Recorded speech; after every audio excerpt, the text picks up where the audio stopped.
Hello అందరికీ నమస్తే. Welcome to ANR studio. ఈరోజు ఒక మంచి మాట తెలుసుకుందాం. మనకు భగవద్గీతలో యద్భావం తద్భవతి, శ్రీకృష్ణ పరమాత్ముడు చెప్పినట్టుగా ఈ పదానికి అర్థం ఏంటి? మనం ఏది అనుకుంటే అది జరిగిపోతుంది. ఎలా? అయితే మీ జీవితంలో మార్పు కోసం కొద్దిగా నీరసంగా ఉంది, కొద్దిగా మలబద్ధకంగా ఉంది, కాసేపు పడుకోవాలనిపిస్తుంది, కాసేపు ఆగి పని చేసుకోవచ్చులే, ఇప్పటికిప్పుడేం కొంపలు మునిగిపోవట్లేదు కదా.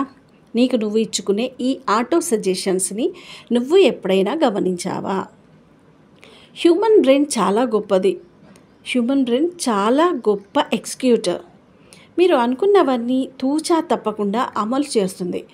నిద్ర వస్తుంది అనుకోండి, అప్పటి నుండే ఆవలింతలు మొదలవుతాయి. ఇవాళ రిలాక్స్ అయ్యి రేపు పని చేద్దాంలే అనుకోండి, వెంటనే సాకులు వెతికిపెట్టి మనం కంఫర్టబుల్గా రిలాక్స్ అయ్యేలా చేస్తుంది. బ్రెయిన్ ప్రోగ్రామింగ్ ఒక గొప్ప సబ్జెక్ట్.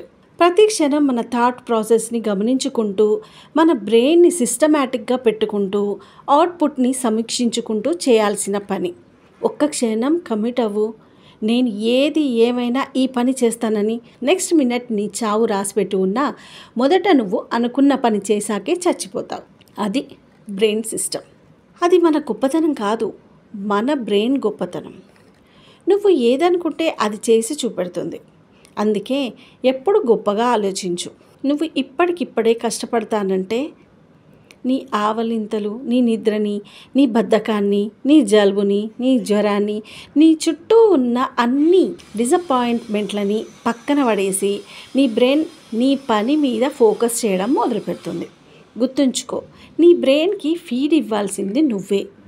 నీ లైఫ్, నీ గమ్యం కోసం నీ బ్రెయిన్ని సిద్ధపరచుకో. చుట్టూ చెత్త ఉంటే నేను ఫోకస్ చేయలేకపోతున్నాను అనకు. బురదల్లో నుండి పద్మం పుట్టుకొస్తే దాని విలువ మాటల్లో చెప్పలేం కదా. అంతా క్లీన్గా పాజిటివ్గా ఉంటే నువ్వేంటి, ప్రతి ఒక్కరూ సాధించగలరు. నీ చుట్టూ ఉండే బలహీనతలను దాటుకొని నువ్వెలా ఎదిగావన్నదే నీ గొప్పతనం. ఇంకొక చిన్న అనుభవం.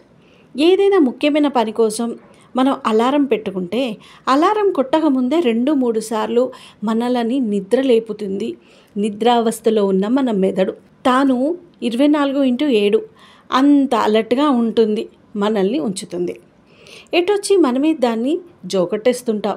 ఇంకొక ఆశ్చర్యకరమైన విషయం విన్నాను.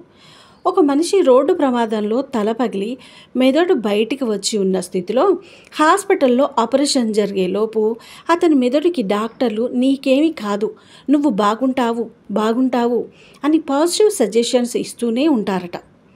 ఆ మెదడు ఆ పాజిటివ్ సజెషన్ వల్లనే కోలుకొని ఆపరేషన్ సక్సెస్ అయి అతను ఇప్పటికీ బాగానే ఉన్నాడట. ప్రమాదం జరిగిన మెదడే కోలుకోగలేనిది ఆరోగ్యంగా ఉన్న మన మెదళ్ళు రోజు మనం పాజిటివ్ సజెషన్స్ ఇస్తుంటే బ్రహ్మాండంగా పనిచేయవా? బుర్ర పెట్టి ఆలోచిద్దాం. యద్భావం తద్భవతి. ఆ సూక్తి అంతరార్థం ఇదే. జై శ్రీకృష్ణాయ నమః.